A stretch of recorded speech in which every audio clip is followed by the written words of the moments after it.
اعوذ باللہ السمیع العلیم من الشیطان الرجیم بسم اللہ الرحمن الرحیم۔ معزز سامعین، میں ڈاکٹر حسن جمیل سندھو آپ سے مخاطب ہوں۔ آج کی اس مختصر ویڈیو میں انشاءاللہ تعالیٰ آپ سے سورہ ہود کی مختصر تفسیر بیان کروں گا۔ سورہ ہود کا بنیادی جو مقصد ہے وہ اللہ تعالیٰ کی توحید کو بیان کرنا ہے۔ ابتدائی آیات میں اللہ رب العزت نے اپنی وحدانیت کا ذکر کیا ہے اور نبی پاک صلی اللہ علیہ وسلم کو مخاطب کر کے فرمایا ہے کہ اے محمد صلی اللہ علیہ وسلم کہہ دیجئے کہ میں ہی تمہارا پروردگار ہوں، میں ہی تمام جہانوں کو پیدا کرنے والا ہوں، میں ہی ہوں جس نے 6 دن میں زمین و آسمان کو پیدا کیا اور پانی پہ اپنا تخت بنایا، میں ہی ہوں جو تمہارے رزق کا ذمہ دار ہے، میں ہی تمہیں پیدا کرنے والا، میں ہی مارنے والا ہوں، اور تمہیں کب موت آئے گی، کہاں آئے گی، زندگی کیسے گزارو گے، تمہارا رزق کب، کہاں اور کیسے لکھا ہے۔ اللہ رب العزت فرماتے ہیں کہ یہ سب کچھ ایک کتاب جس کا نام لوح محفوظ ہے اس میں لکھ دیا گیا ہے۔ مزید آگے جا کے اللہ رب العزت فرماتے ہیں کہ تم مجھے چھوڑ کر دوسروں کی پرستش کیوں کرتے ہو، ان کی عبادت کیوں کرتے ہو؟ کیا وہ اس قابل ہیں کہ وہ قرآن جیسی کوئی ایک بھی آیت اتار سکیں؟ قرآن جو کہ راہ ہدایت ہمارے اوپر اتر چکی ہے، اگر وہ اس قابل ہیں، اگر تمہارے معبود اس قابل ہیں تو ان کو بولو کسی جیسی کوئی صورتیں اتار کر لے آئیں یا بنا کر لے آئیں۔ اللہ رب العزت فرماتے ہیں کہ جب تمہارے پاس واضح ہدایت آ چکی ہے تو تم مجھے چھوڑ کر ان کے پیچھے کیوں جاتے ہو کہ جو نہ سن سکتے ہیں تمہاری بات، نہ دیکھ سکتے ہیں؟ اور کیا اندھا اور بہرا اس کے برابر ہو سکتا ہے کہ جو دیکھ سکے اور جو سن سکے، جو تمہاری پکار پر جواب دے سکے؟ بے شک نہیں۔ اللہ رب العزت فرماتے ہیں کہ جن لوگوں کو تم اپنا سفارشی ٹھہراتے ہو، جان لو یہ بات کہ اللہ رب العزت کے ہاں اس کی اجازت کے بغیر کوئی سفارشی نہیں ہوگا، کوئی بھی سفارش نہیں کر سکے گا۔ اور جب روز قیامت جن کو تم اپنا سفارشی مانتے ہو تمہیں ان کے سامنے لایا جائے گا تو وہ تمہیں انکار کر دیں گے، وہ اس بات سے منکر ہو جائیں گے کہ ہم نے ان لوگوں کو اپنی عبادت کرنے کے لیے کہا تھا، جیسے احکامات پر عمل کرنے کا حکم دیا تھا جسے الکا شرک ہو۔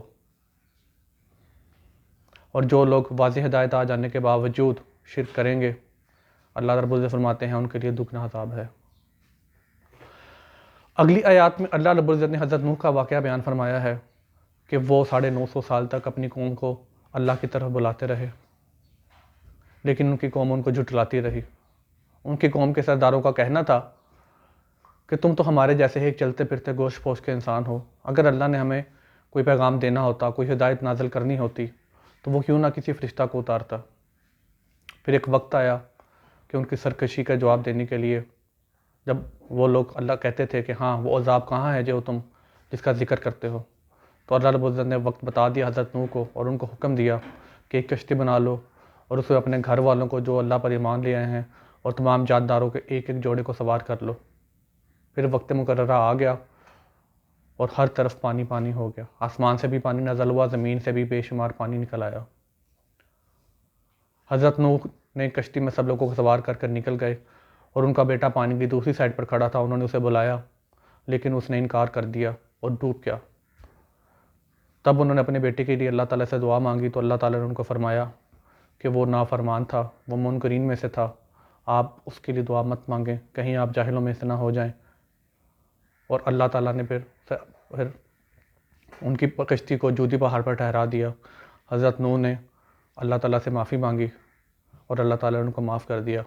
اس واقعے سے یہ ثابت ہوتا ہے کہ خواہ کوئی نبی کا بیٹا ہی کیوں نہ ہو، اگر وہ اللہ پر ایمان نہیں لاتا تو اس کا انجام بھی مشرکین کافروں کے ساتھ ہی ہوگا۔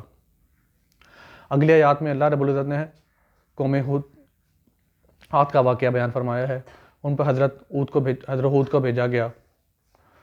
قوم عاد کے بارے میں روایات میں آتا ہے کہ وہ اتنے طاقتور تھے کہ پہاڑوں میں اپنے گھر بنا کر رہتے تھے، پہاڑوں کو تراش کر اور ان کے گھر بناتے تھے اور گھر بڑے مضبوط تھے، لیکن وہ اللہ رب العزت کے منکر ہوئے اور اللہ رب العزت ان پر عذاب نازل کیا اور ایک خوفناک آواز کے ساتھ وہ اپنے گھروں میں اوندے پڑے رہ گئے اور ان کی بستی کو اللہ رب العزت نے نشان عبرت بنا دیا۔ مزید اگلی آیات میں حضرت صالح کا ذکر آیا ہے کہ ان کی قوم کے اوپر ایک اونٹنی کو آزمائش کے طور پر نازل کیا گیا۔ حضرت صالح نے کہا کہ یہ اونٹنی اللہ کے حکم سے آئی ہے اور اس کو آپ لوگوں نے بالکل مت نہیں چھیڑنا، لیکن انہوں نے اس کی ٹانگیں کاٹ دیں اور پھر ان کا اللہ کا عذاب نازل ہوا اور وہ بھی اپنے گھروں میں جیسے تھے جہاں تھے وفات پا گئے۔ اور اللہ رب العزت فرماتے ہیں کہ ان پر میری پھٹکار ہے۔ مزید آگے جا کر حضرت شعیب کی قوم کا ذکر ہے کہ جو ناپ تول میں کمی کرتے تھے، انہوں نے بھی حضرت شعیب کو جھٹلایا اور ان کو بھی ایک خوفناک عذاب نے آ لیا اور وہ بھی اپنے گھروں میں مردہ پڑے کے پڑے رہ گئے۔ پھر فرعون کا ذکر ہے کہ اس نے بھی اللہ کی آیات کا انکار کیا اور وہ بھی ہمیشہ کے لیے باعث عبرت بنا دیا گیا۔ اگلی آیات میں اللہ تعالیٰ نے حضرت ابراہیم کا واقعہ بیان فرمایا ہے۔ حضرت ابراہیم بڑے نرم دل اور اللہ کی راہ کی طرف بنانے والے تھے۔ اللہ تعالیٰ نے انہیں اپنا دوست قرار دیا تھا، خلیل اللہ ان کا لقب تھا۔ آپ علیہ السلام کے بارے میں مشہور ہے کہ کبھی بھی اکیلے کھانا تناول نہیں فرماتے تھے۔ ان کی کوشش ہوتی تھی کہ کوئی نہ کوئی دسترخوان پہ ان کے ساتھ مہمان آ جائے۔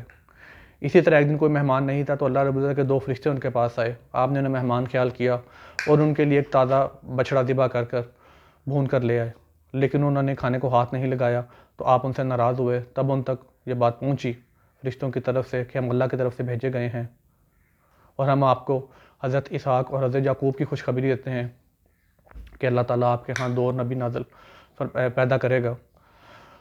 حضرت ابراہیم کی بیوی ہنسنے لگی کہ میں تو بانجھ ہوں، میرا خاوند بوڑھا ہے، یہ کیسے ممکن ہے؟ تو انہوں نے فرمایا یہ اللہ تعالیٰ کا حکم ہے اور اللہ تعالیٰ نے آپ کو رحمت اور برکت کی بشارت دے دی ہے۔ تب حضرت ابراہیم نے حضرت لوط کی قوم کے لیے بات کی تو انہوں نے فرشتوں نے فرمایا کہ ان کے لیے اللہ کا حکم آ چکا ہے۔ وہ فرشتے حضرت لوط کی بستی میں گئے تو حضرت لوط کی قوم جو کہ لواطت پرستی میں مبتلا تھی، جو مردوں کے ساتھ بدفعلی کیا کرتے تھے اور عورتوں کو چھوڑ دیتے تھے، وہ فرشتوں کی طرف بھی لپکے۔ حضرت لوط نے ان سے کہا کہ جب اللہ نے تمہارے لیے عورتیں حلال کر دی ہیں تو بستی میں عورتوں کی طرف جاؤ، میرے مہمانوں کے سامنے انہیں ذلیل مت کرو۔ اسی رات اللہ رب العزت نے حضرت لوط کو وہاں سے بستی سے نکل جانے کا حکم دیا۔ فرشتوں نے اللہ حکم سے اس بستی کو الٹا دیا اور اس بستی پہ پتھروں کی بارش ہوئی اور وہ ہمیشہ کے لیے نشانہ عبرت بن گئے۔ یاد رہے کہ حضرت لوط کی بیوی بھی منکرین میں شامل تھی اور وہ بھی عذاب الہی کا شکار ہوئی۔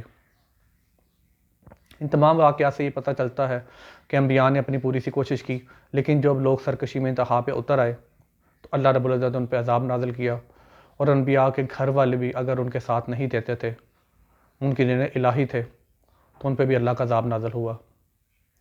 اگلی آیات میں اللہ رب العزت فرماتے ہیں کہ میرا کہا ہوا برحق ہے، میں ہی پروردگار ہوں، تم سب نے میری طرف ہی لوٹ کر آنا ہے۔ بس جو بھلائی کرے گا وہ اس کا اجر پا لے گا، اور جو گناہ کرے گا اس کا بھی نتیجہ اس کے سامنے آ جائے گا۔ بس تم بھلائی کرو، نیکی کے کاموں میں ایک دوسرے کی مدد کرو، نماز قائم کرو، اللہ کے ساتھ شرک مت کرو۔ اور جو لوگ دنیا میں ہی آسائش و آرام چاہتے ہیں، ان کو اللہ رب العزت فرماتے ہیں کہ دنیا میں ہی ان کو ان کا بدلہ دے دیا جاتا ہے، اور آخرت میں ان کا کوئی ٹھکانہ نہیں ہوگا، صرف آگ ہوگی اور وہ ہوں گے۔ تو ہمیں چاہیے کہ ہم صرف دنیا داری میں ہی مبتلا نہ رہیں، اللہ رب العزت سے آخرت کی بھی عافیت کا سوال کریں، اپنے اعمال کو ایسا کر لیں کہ اللہ رب العزت ہم سے راضی ہو جائے۔ اور رمضان کریم ایک مقدس مہینہ ہے، بابرکت مہینہ ہے، جس میں تمام اعمال کا اجر اللہ رب العزت بے پناہ بڑھا دیتے ہیں۔ اللہ رب العزت فرماتے ہیں کہ رمضان میرا مہینہ ہے اور میں ہی اس کا اجر دوں گا۔